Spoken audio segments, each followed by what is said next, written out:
Well, here we are with Nnamdi Okonkwo. Nnamdi, how the heck are you? I'm doing good. I'm doing good. I love it. Yeah. I'm doing good. Nice to see you, my brother. Oh, you as well. You as well.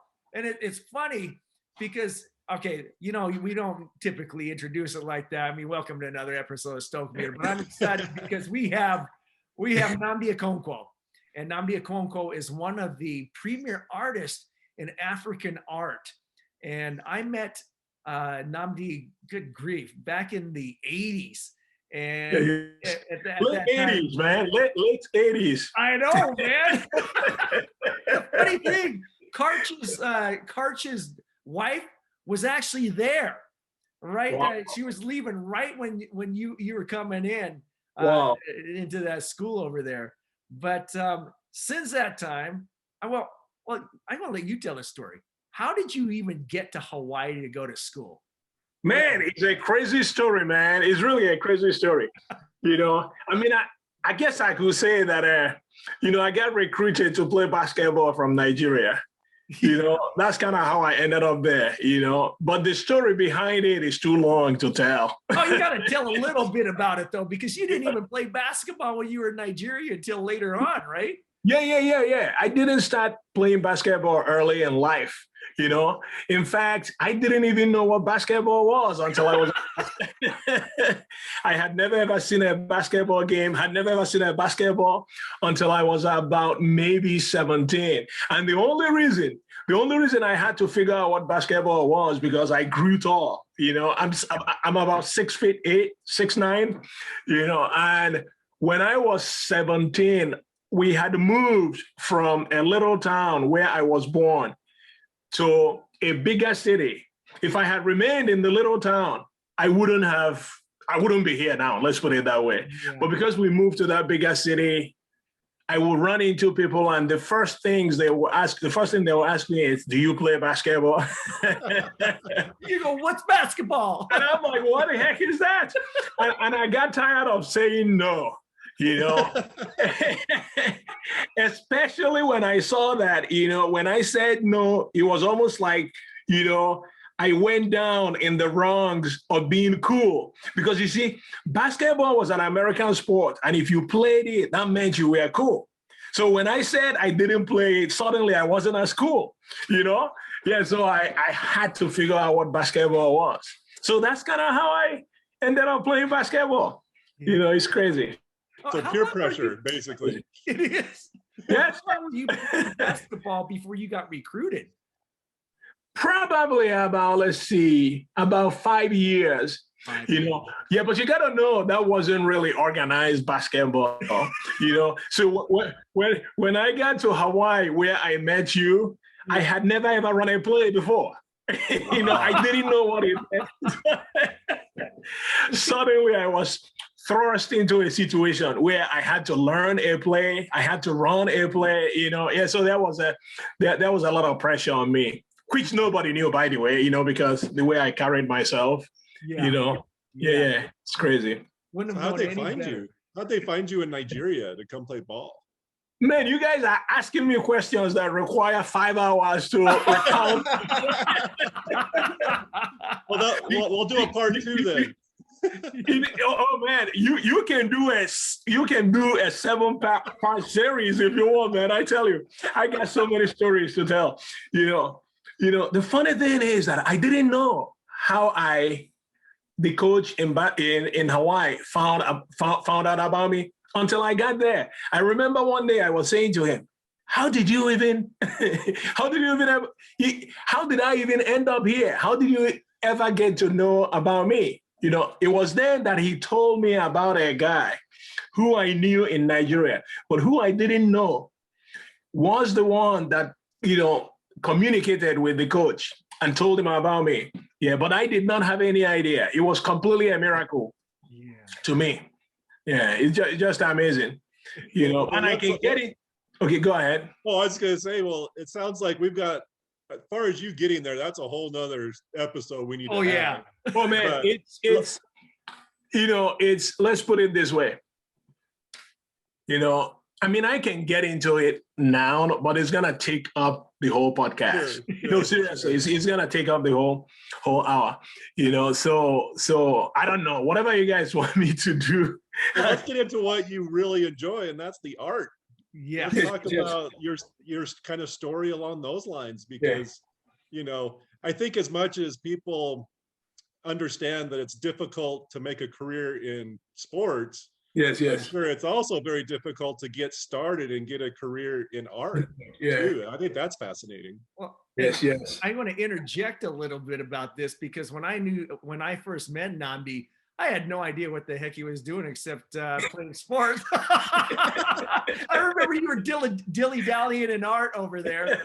And it was, as a matter of fact, one of the funniest things I remember is I challenged you to a foot race. You remember?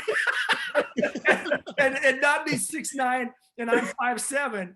And I remember looking over to the side and his hip was almost to my face. Yeah, you were certainly crazy then, I tell you. But the funny thing about that is that's a Nnamdi I knew and loved and such, and we're still great friends. But then, fast forward a couple of years later, I'm living in New York City and I bump into you in New York City. I go, "What are you doing here?" And you were presenting your sculptures. Yes. And then fast forward a couple more years, and I see you on Facebook in Samuel Jackson's swimming pool with one of your sculptures. I go, wait, when did you start doing this, man? So yeah, so how, to Gary's point, how in the world did that happen? And I gotta. Yeah, this is fascinating because there's so many things that come to my mind, and I'm gonna find a way to hopefully make it work. I almost want to say a prayer now, man.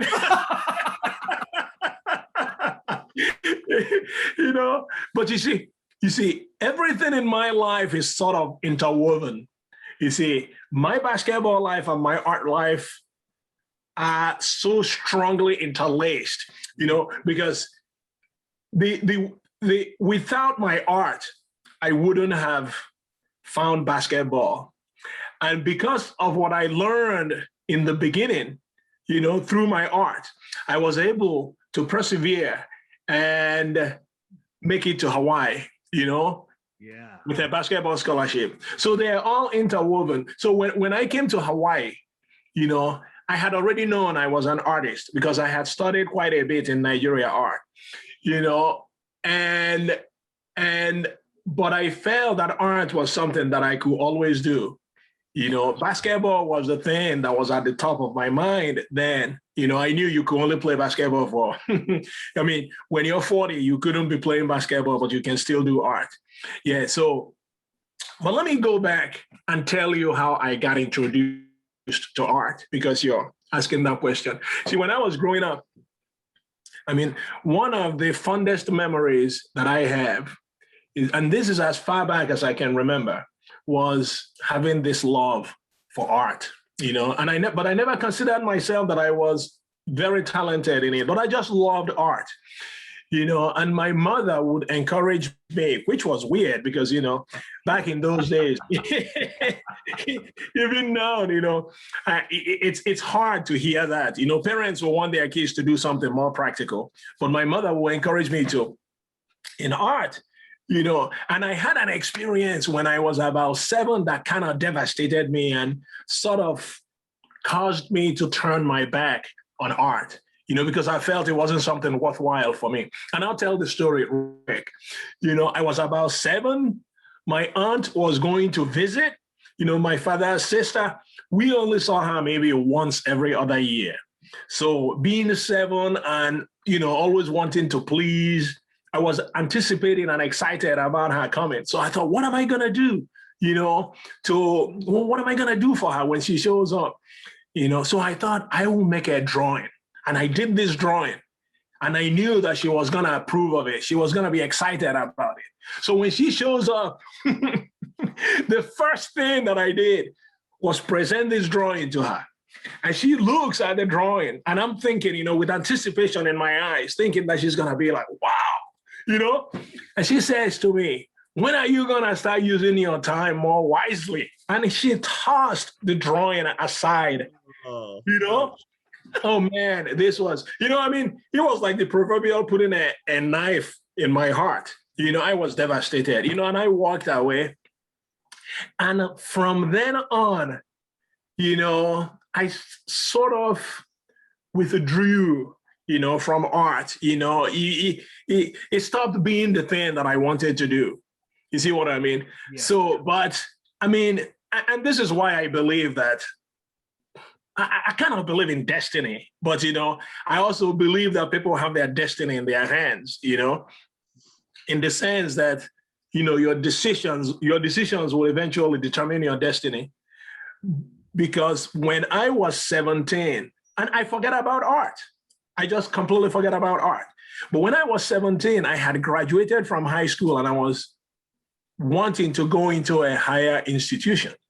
And I wanted to study business because that was the in thing then. Everybody wanted to do business, marketing, because that's the fastest way to make money, but I couldn't pass math because you had to pass an exam, a particular exam to go to a higher institution in Nigeria. And one of the courses that I had to pass was math to do business. And I couldn't. The second year I tried again, I couldn't.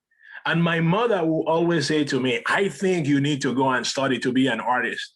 And I was kicking and screaming, what the heck am I gonna do with art? I didn't want any part of it, But when all the doors began to close on me, I just wanted to do something. And so when she kept on saying that, I thought to myself, maybe I should take this woman seriously, maybe I should listen and obey, So I decided, okay, I'm gonna do that. I'm gonna try my hands on art. And then remember, I wasn't considering that I had any talent by this time. Zero, right. So I signed up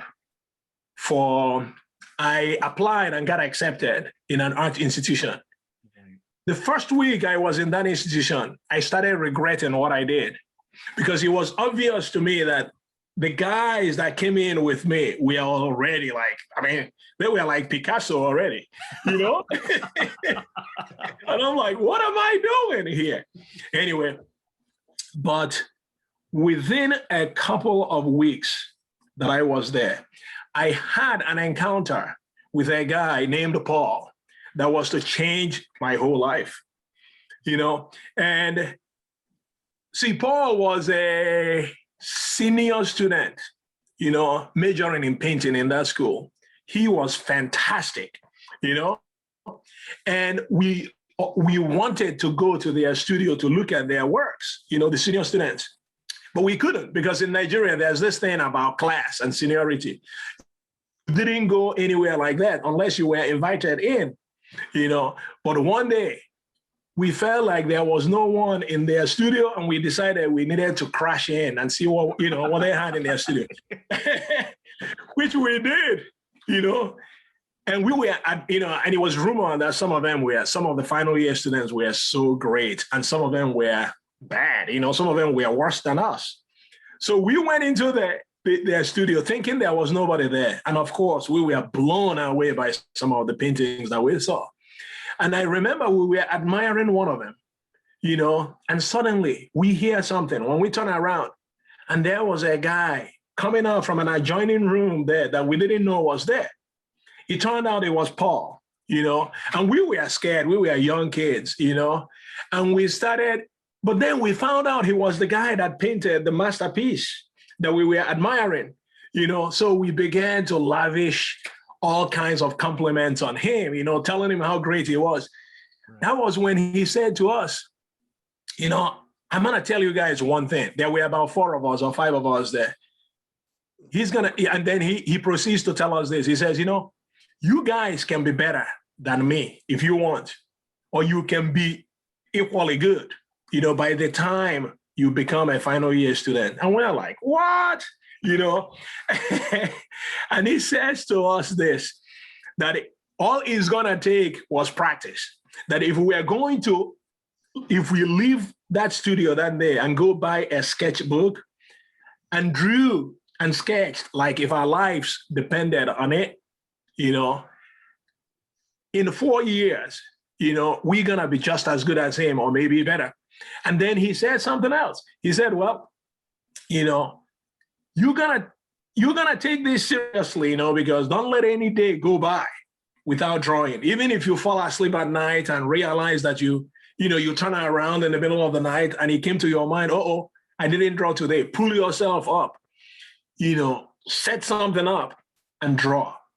And make a long story short, it felt like if God himself, if you see, I've always been spiritual, you know, I have to say this. Yes. From the get-go, I've always been a spiritual soul, you know, I've always believed in God. And if God himself had appeared to me that day and spoken to me, he wouldn't have been more impactful than what, in fact, later on, I was thinking, man, maybe God did appear to me in disguise, you know, as Paul, because I went out from that meeting and bought a sketchbook and did exactly what he said that we needed to do. And I guess the rest is history, you know. But the funny thing was that when I discovered basketball, it was late in life, right? You know, and it was probably a year after this encounter, you know, and everyone said to me, there is no way you're 17 and you're hoping to go to America to play basketball. There is absolutely no way you stand a chance. But I remembered what Paul said, you know, and I remembered that it was working for me in art. And I knew it was going to also work for me in basketball. And that's exactly what I did, you know? Yeah. So instead of, because, you know, there were so many times I felt like, yeah, you got to give up this dream. But the dream of coming to America was something that I, you know, ever since I can remember I had, you know. Yeah. I'm going to let you guys say, I know I'm going crazy, you know, but. No, what's amazing to me, Nnamdi, is you hit on something that as Karch and I have interviewed a lot of different people, even before this podcast series began, it was those that did that exact same thing. They did one little thing at a time. It wasn't some great big thing. It was always a little thing that they did over and over and over again that led to other inspiration to get them to the next level. And I didn't realize that you had done that with basketball too. I thought it was a flip. No. Yeah. So amazing. Yeah. Carry on. This is great. Yeah. Oh, you know, I mean, it's in fact, I'm surprised that I haven't gotten emotional yet. Let it fly, man. Let it fly.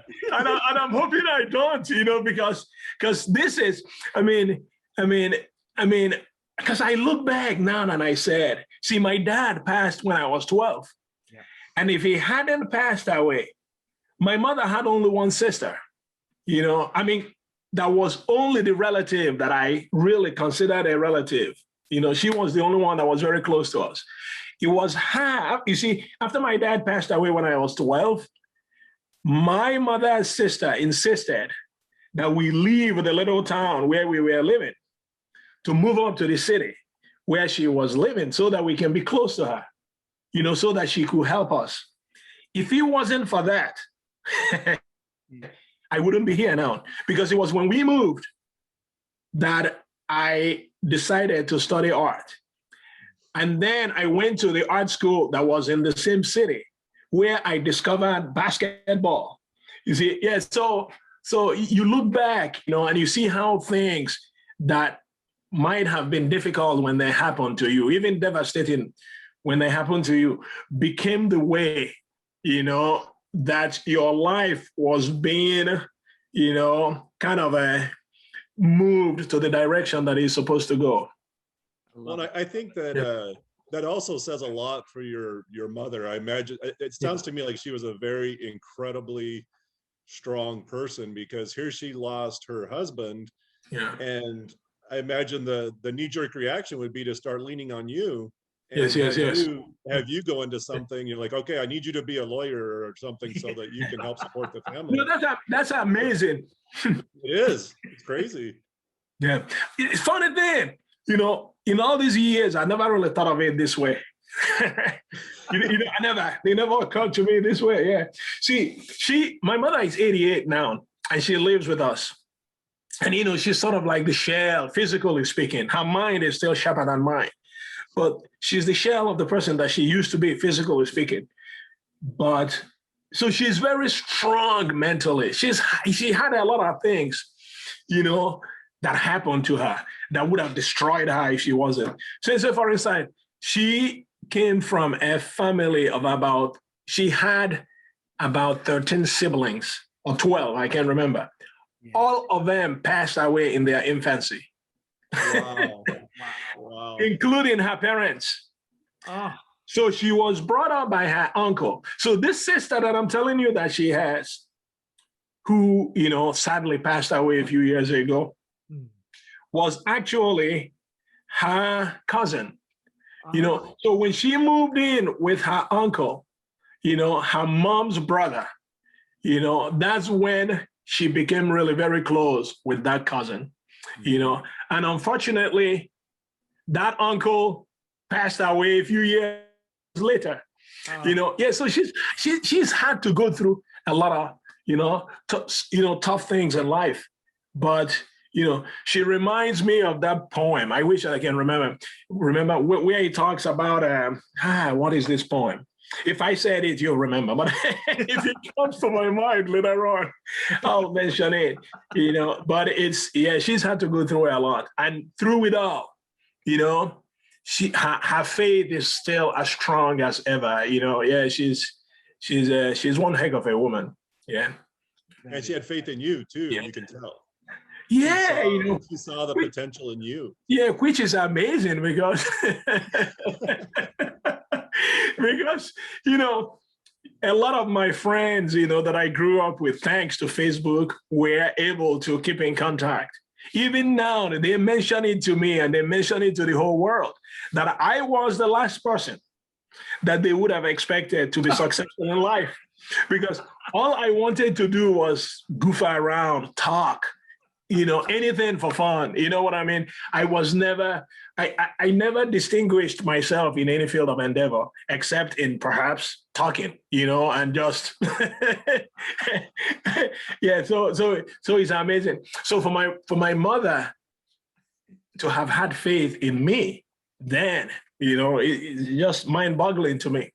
Yeah. You know, yeah. But I had faith in myself, which was amazing. You know, I had faith because even though that I didn't think I had any special talents, there was something in me that just made me believe that I was sent here for something special. You know what I mean? Yeah. So, and I was just waiting to realize what that thing was.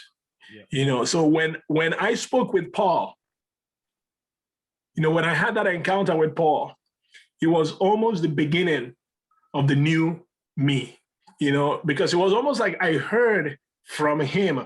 And I'm sure my teachers, my mom and dad might have said the same things later on, but for some reason it didn't stick with me.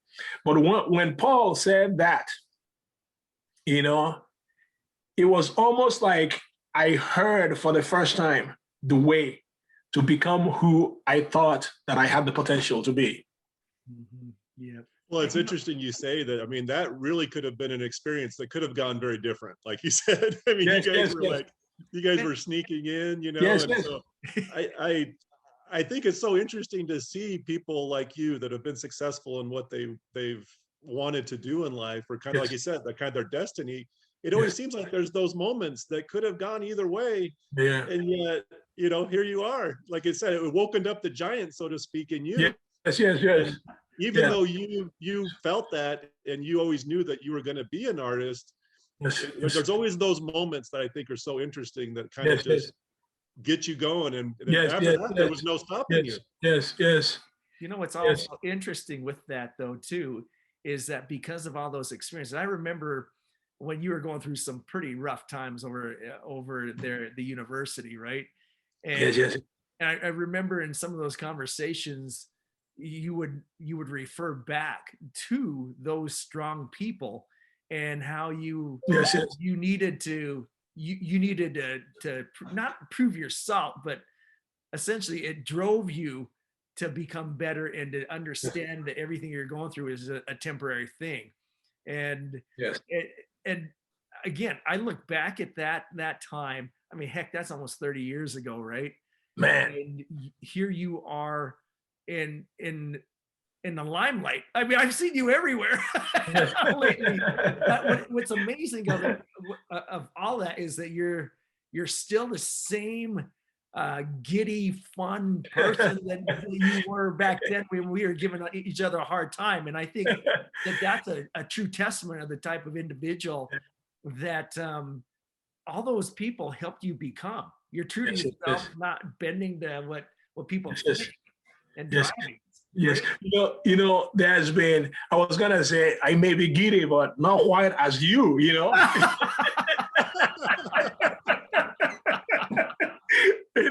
I love it. I can see why you two would have gotten along very well. Let me put it that way.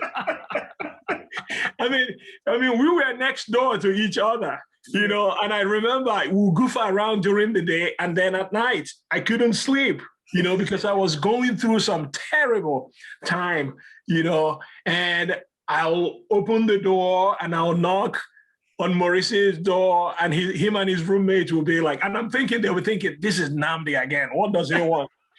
And I'll ask him to pray with me because, you know, of some of the things that I was going through, and they did.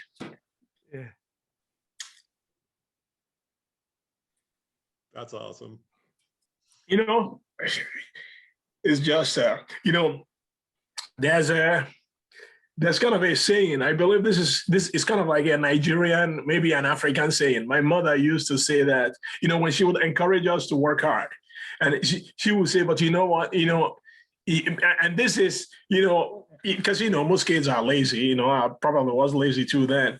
And she would say, you know, it's a hard road that leads to glory, you know. And the saying goes that if you were to tell a poor man, if a poor man was to find out exactly what it takes to be rich, they will rather stay poor. You know, they will come to the conclusion that they don't want to be rich. They will rather just stay poor, you know. And as I look at my own life, you know, if someone had told me and sat me down, say when I was, even after I had that encounter with Paul, you know, if someone had sat me down and kind of went through with me, you know, some of the challenges that I had to encounter, you know, and not only encounter, but some of the challenges that I had to overcome to get to where that I am today, I probably would have been like, you know, maybe I don't really want to, I don't really want any part of it, you know, yeah.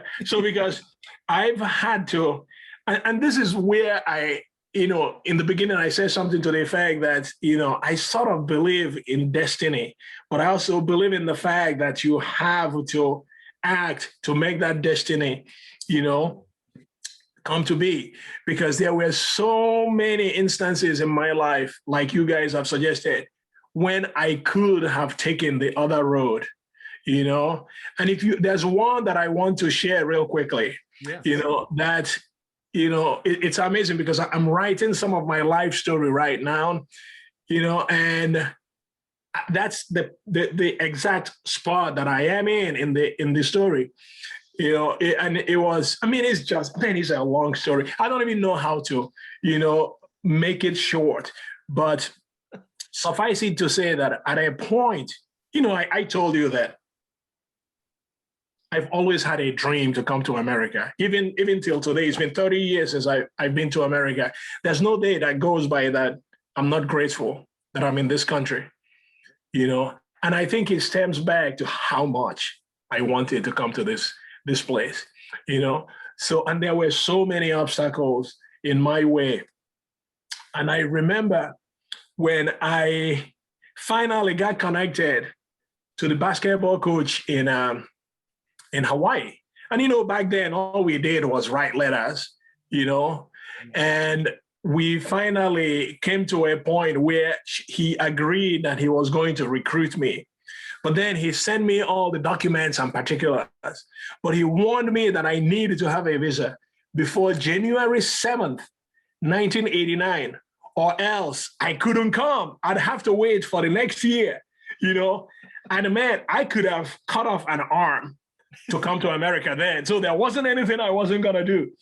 So, but for some reason, I didn't receive the documents, even though he expedited it via DHL, you know, a courier service. It just didn't arrive. And they sent it around probably November. The whole of December, I went to the post office every single day. There was no mail for me. And in January, I think it was around January 5th. Now remember, the cutoff time was January 7th. I had to have my visa by January 7th. So I think it was around January 3rd or 4th. My friend, Frank, convinced me that I needed to go into the post office and ask him, you know, and I'm like, you know, why ask him? If I have a parcel, there'll be a slip in the box, you know, and every day he will try to get me to go in and I wouldn't. So on that particular day, I decided to listen to him, you know, and I went into the post office. And I remember they sent me to a room, you know, where I could find out. And I remember the moment that I started asking the guy sitting behind the desk, the moment I started, you know, telling him why I was there, I looked down and on his desk was a DHL envelope. And on closer inspection, it had my name on it. And it was from Hawaii. So I said, this is what I was, you know, this is what I came to inquire about, you know. And I grabbed it and I said to him, why didn't you guys put a slip? And I can't remember the excuse that he gave me, but I was so excited. I grabbed it and ran outside and I was screaming to Frank, I got it, I got it. And I opened it right there at the post office. And I saw that the documents were already expired. Yes, they were already expired. The dates on them were not valid anymore, you know, but I was thinking then that perhaps this is only a test. This is only a test of my faith. I'm still going to take these expired documents to the embassy, which I did. So I left my house that same afternoon, not knowing if I were ever gonna see my mom or my brother. Again, I just left. I took a night bus, the 500 miles that night, wow, you know, to go to my brother, where my younger brother was only 21 then. By then I was 23. To where my younger brother lived. For some reason, he decided not to go to school. He went into some business and he made some money. So I went to his place because he was going to be the one to buy me a ticket. You know, with the ticket, I had to go to the embassy, you know, even though the documents were expired. So I remember going there, of course. He's telling me that this is not going to work. There's no way my documents were expired. And in my mind, I'm thinking, I have to show my faith by my actions, you know? So I'm like, no problem. Let's buy the ticket. So we bought the ticket. Make a long story short, the next day I got into another vehicle to the embassy, which was only about 3 hours away, maybe 100 and something miles. Make a long story short, go to the embassy. Everything was working fantastic until the guy looked at the documents and he says to me, you know, we cannot give you a visa because your documents are expired. so I mean, you can put yourself in my shoes, you know. right. So, but the amazing thing happened. As I was devastated, I was disappointed. But I remember walking out of the embassy and I was feeling this kind of peace, you know, that I couldn't describe. Why was I feeling peace when I just received a devastating news, you know? So I went home back to my brother and he told me, well, I told you it was gonna happen, you know? That night, one of my friends called me and he says to me, what is going on? So I told my friend, you see how, if you notice the stories that I'm telling you, there was always a friend. So he says, if I were you, I would go back to the embassy. I didn't understand that what he meant was that I should, because in Nigeria, there were two embassies, one in Lagos, Nigeria, one in Kaduna. I had gone to the Kaduna embassy and was rejected. But foolishly, I went back to the Kaduna embassy, and I got there, went to my friend's house that I was supposed to stay the night with before I would go there in the morning. And he's like, Nnamdi, what are you doing here? They just rejected you a few days ago. There's no way they're gonna give you a visa. And to make matters worse, when they rejected you those days, they put a stamp on your passport because they didn't want you to come back until another 6 months at least. Oh man. Yeah. So he convinced me that I needed to not go to Kaduna embassy, but try my luck in Lagos embassy. And Lagos was another 500 miles away. You see, the whole reason I'm telling you this story is because there was a decision time like no other that was coming up for me. Because to go to that Lagos, and remember now, I didn't tell you that I bought a plane ticket that was supposed to depart on the 17th. And it was a non-refundable, Okay.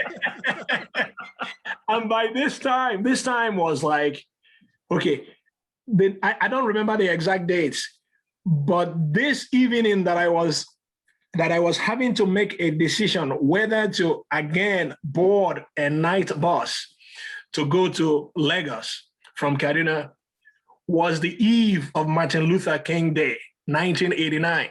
So it would have been maybe the 15th or the 14th or the 16th. I don't remember. So I went to the bus, whatever we call it. I can't remember exactly what we call it, and I was going to get on a bus to travel all night to Lagos. That's when all these feelings descended upon me. I mean, and they were all negative feelings. And for some reason, I was sure that I was going to die. Because accidents happen like that in Nigeria. There were so many people that has died from freak accidents like that. And I even saw mental images, of accidents, and I was involved in. I saw a newspaper article in my home state saying aspiring basketball star dies in an accident. And I was like, there's no way that I'm gonna get on that bus, And I thought, but if I don't get on that bus, that's pretty much saying goodbye to all my dreams, right? I had to find out. So I remember I was thinking about it, I was praying about it. And then the idea came to me to take a walk and really pray and think about it, And remember, I was under pressure because of the time, because my flight was gonna be leaving in the next couple of days. Anyway, it was while I was taking a walk that I made that decision, because and this is why I decided to do it, which is funny. This is why I decided to go. I said, if I don't take that trip, I will never, ever know what would have happened, And if I take that trip and die, I mean, at least I will die going for something that I really believed in, And if I don't die, and this is where you guys come in, I will always have a story to tell, That's the whole reason. So thinking this, I made my decision. If I die, I die, but I'm going to go. I have to find out what happens. And if it goes well, I'll have a story that I'll tell forever. Anyway, that's how I got on the bus. Got to Lagos the next morning, which was Monday. Now remember, I didn't know anything about public holidays. Went straight to the embassy. There was no soul at the American embassy, and my flight was supposed to leave the next day, and there was no soul at the embassy, Yeah, so to make a long story short, because this is really a long story, I found a friend that lived in that city, stayed the night with him, planning that I was gonna go to the embassy the next day. So the next day, And that was the only day that I had to spare. I went to the embassy, and I'm not going to tell you guys what happened. Oh no. You kind of figured out what happened, Yeah, but yeah, so it's been an amazing journey. It's been an amazing journey. Yeah. Well, that amazing journey continued because after school, you get married. And ironically, this is the crazy thing. Then I moved to Idaho. Yes, And yes. I work with your wife's brother, man. Yeah. How random is that? but I remember you were struggling. You were in Utah at the time, and Yes, yes. all of this art and such was like, what in the world? Yes, do I yes, do with this in Utah? And it's much like when your father passed away. Yes, You yes. had to move, right? You had Yes, to yes, move yes, to somewhere to yes, do yes. that. And there's a couple of things that I found interesting that you told me maybe you can expound upon. And that the first is the move, but the second one is where Deidre did not let you pursue a regular career. You remember? Oh, yeah. That's amazing. Thanks for asking that question and bringing that point, because I always feel like, I leave the most important ingredient behind if I don't speak about that particular perspective. And that's why, again, I tend to believe in destiny, even though that you have to make change, because I am confident that if I had ended up getting married to any other girl, I mean, in Hawaii, there probably are so many girls that I thought, man, and then they'll break your heart, then you spend the next 2 months wondering, what you did to God. But it's only now that I look back and I thank God, that my heart was broken so many times, because I would have ended up with a girl that I was certain would not have made it, created the atmosphere for me to thrive as an artist. Because I know that if I wasn't married to Deidre, I don't think I would have, stayed being an artist. And there was a particular experience that happened that illustrates this point beautifully, I think. I think it was around 2010, 11, during the Great Recession. I've always prided myself on being the hardest working man on earth. If it's going to take work, if it's going to take suffering, I am willing to do whatever it takes just so that I can succeed. I don't like anything to stand in my way, and I don't like excuses, but I was doing everything. I was literally on the road like 36 weeks, 36 weekends of the year. I was literally driving from place to place trying to sell my art. Nothing that I did was working. Somehow we were surviving, even though that every new day seemed to be the last. But somehow we made it to the next day, and I remember this particularly tough stretch. I was driving home and I just decided, you know what, as tough as things are in Nigeria, maybe we should move to Nigeria. Maybe we should move back to Nigeria. So either that, or maybe I should just quit doing this, and go get a day job somewhere. I'm sure that, and by then okay, let's put it that way. So I came home and I spoke with my wife and I said, we either move to Nigeria or I'm going to go get a job. And she said, well, maybe we can move to Nigeria. She actually liked the idea, because, she lived a year and a half in Ecuador, Mm-hmm. So she likes the idea of, going to foreign places, so she welcomed that idea, but when I said to her that maybe I should go get a job, she said to me, that will be over my dead body, she said it will be over her dead body for me to get a job, She said to me that she so much believed in the potential that I have, to be a great artist, that she will first go get a job, before I will stop being an artist and go get a job. And when she said that, man, I couldn't put into words, how much of a shot in the arm, that it was for me. And yeah, so she's really special. Yeah. It sounds like you can almost have like your mom part two, kind of Oh that, yeah, oh yeah, that absolute oh yeah, vision in who you are. oh yeah. It's almost like the good Lord knew that I was gonna be useless on my own. So, no, really, I'm not kidding here. So he surrounded me, and he continues to surround me with, the help that I need. And I'm being as serious can be. Because as I look back, I know. I mean, it does take a certain kind of personality. I'm very stubborn, and I feel like, when I hear something in my heart, that it's what I hear in my heart is more real than the things that I see with my eyes, so I'm stubborn that way. But without the people that I've been surrounded with, I don't think that I will be any good. I don't think, Yeah. That's amazing, Nnamdi. That's amazing. And I'm looking at all your success now. And once again, once you look at all of the things that you've accomplished and the people, it makes sense why you're successful. And it's not because you were cocky or anything like that. I've never known you to be cocky. Listen to this story, has been inspiring. And just looking at the people you've influenced because of the people that influenced you. Yes. I mean, looking at those pictures of you and Samuel Jackson in as Poole, it looked like you guys were long lost buddies, man. But you got to that point because other people helped you get to that point. What amazing story. It's been a great blessing to be an artist. There's no day that goes by that I don't say thank God when I wake up in the morning that I am an artist.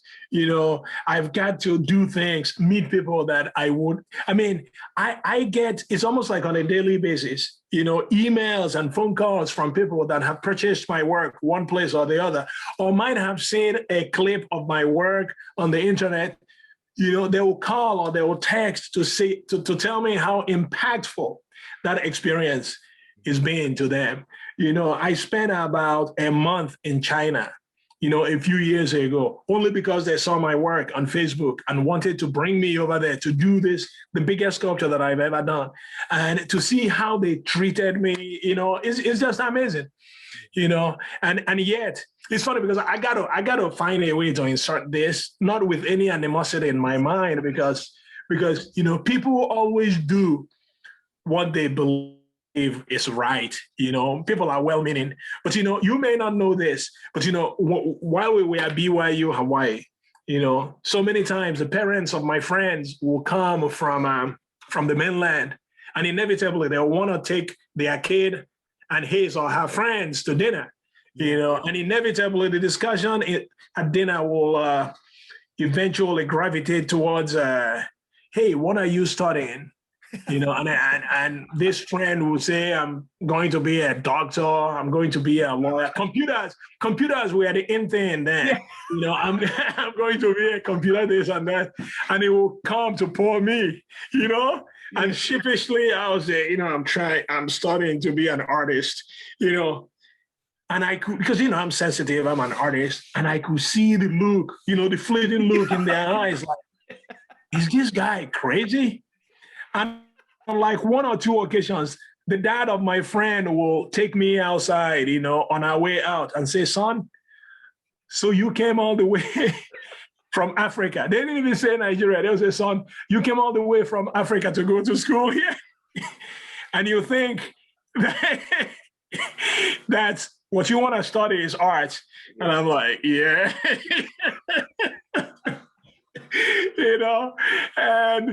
So I had so many experiences like that where I had to question myself seriously. So many times I went back to the dorms thinking, Nnamdi, what are you doing? Everybody thinks you're a fool for studying art, but every single time I felt like this is, why I was here, why I was put down here, and I'll go out thinking, well, I'm going to do it till, the very end. Yeah. What amazes me is I wish those people could understand who you were hanging around with in that art department. I mean, I look at Brett Garrett, I look at Leroy Transfield, I look at some of those folks. Yes. Their sculptures are all over Hawaii. Yes, yes. Their jewelry's all over the world. And Yes, yes. I mean, it blows my mind how many Yes. successful artists came from that Yes, yes. group, right? So Yes, yes, good yes. on you. Since we're broadcasting this to the world, I might as well, every now and then, there are some certain things that I hold on to as wisdom. You're probably not gonna work for everyone, you know what I mean? But there are some of the things that have worked for me. And I try to tell my kids the same, but kids, I mean, just like I probably didn't listen well to my parents, but I went and listened to someone else, But I've always believed, even when logic was telling me differently, that I had the potential to be the best in what I'm doing. I mean, this is not something I share easily because, but in the interest of truth, I've always felt that it is good to always believe, not that you're better, you're gonna be, but that you're the best in what you're doing, and when your eyes tell you differently, because of that belief, that belief will push you to work so hard so that you can become what you're seeing in your mind's eye. And I try to tell my kids, don't measure yourself. Don't want to be mediocre, want to be the very best, because that wanting will make you to work to be the very best. And when you work to be the very best and you're willing to sacrifice to be the very best, even if you don't hit the sky, you're gonna hit, somewhere way high. Yeah. You bring up another important point is there was a fighter that I was listening to interview. I didn't particularly care for the fighter, but they asked her if she could beat Mike Tyson. She was a world champion at the time. Yes. And she goes, as a world champion, I'd be a fool not to think I couldn't beat him. Yes, yes. So it was amazing. It's the same that you exude. You have to have that belief. Yeah. But that's fantastic wisdom. Yes, yes. I gotta say a couple of things. First of all, I've known Maurice a really long time. Yes, yes, yes. And one thing, it's kind of really interesting to look at both of you. And there's one thing that I can say about people that I've seen in my life that have been successful is, I know for a fact we could roll back 30 years and you guys would be the same personality that you are right now. Yes. You know what I mean? And I think that oftentimes gets glossed over, is I think one of the attributes of really successful people in their field is you've remained true to who you are. Yes, yes. You know what I mean? Yes, yes. Like I'm almost seeing like these two young kids in Hawaii. Chatting, just having a good time and helping each other. I'm being supportive of each other. Yes, yes. Other than you're just good. You guys are just good people. Yes, yes. The second thing that I'm seeing from you is that the people that are also successful, and I think you just touched on this in your last statements, is you didn't allow society to push you against something that you didn't believe in or that you didn't think was in you. You know what I mean? Yes, yes, and yes. I think there's so much pressure with social media and everything else into today to be listening to what other people are going to want to tell you. How did you maintain that focus? I mean, it obviously wasn't easy. No, it was not. To be brutally honest, I think that if it wasn't for my faith that in the principle that there is a God, I wouldn't have been able to, to weather the storm of pressure, to do something else. Because even growing up, and this isn't something anyone really, I can tell you that I read in a book, but I sort of reasoned that if there was a God, he must then be the one to give people talents. And if he was the one that gave people talents, then what kind of God would he be? If he gave someone a talent and that someone worked their butt off, that someone isn't able to make a living with that talent that God gave him. So it didn't make sense to me that God would give me a talent that I couldn't be successful with if I did my part. So every time I thought that, I was like, yeah, if I give up art, I will give up believing that there's a God. Period. Yeah. Because the two cannot, and it just, I guess it's a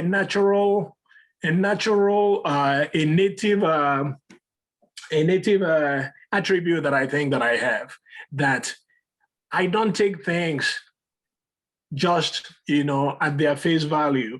If I'm going to, for instance, using an example, if I'm going to believe in God, I'm going to be all in, and if I couldn't be all in, then what's the point of believing in God?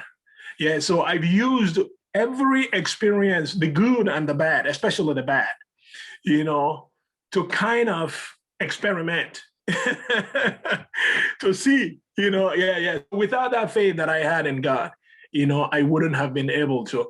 And also without some people, that I felt, because even then, when I got to Hawaii, even though that I was facing incredible pressure to do something else, one of my art teachers, Jan Fisher, he was God sent. It was almost like God put him there just for me. That's what I felt, because he inspired me so much to heights that I never even knew existed. He so believed in my potential and ability to be someone in art. You know what I mean? And he lavished every praise on me. And that, without him too, I doubt, if I would have, believed in myself as much as I did, the way that you have to believe in yourself to actually go and make something happen. Yeah, so there are a few people like that, that that seem, to be put in place just, for my benefit. Yeah. It reminds me of we had a podcast with Sean Covey here recently, and that's one of the things that he touched on was the people in your life that give you affirmation are is so crucial, and you don't know who you are for someone else. That you can motivate them to do great things in their life. Yes. It's interesting how you've had a few people in your life like that really made a difference.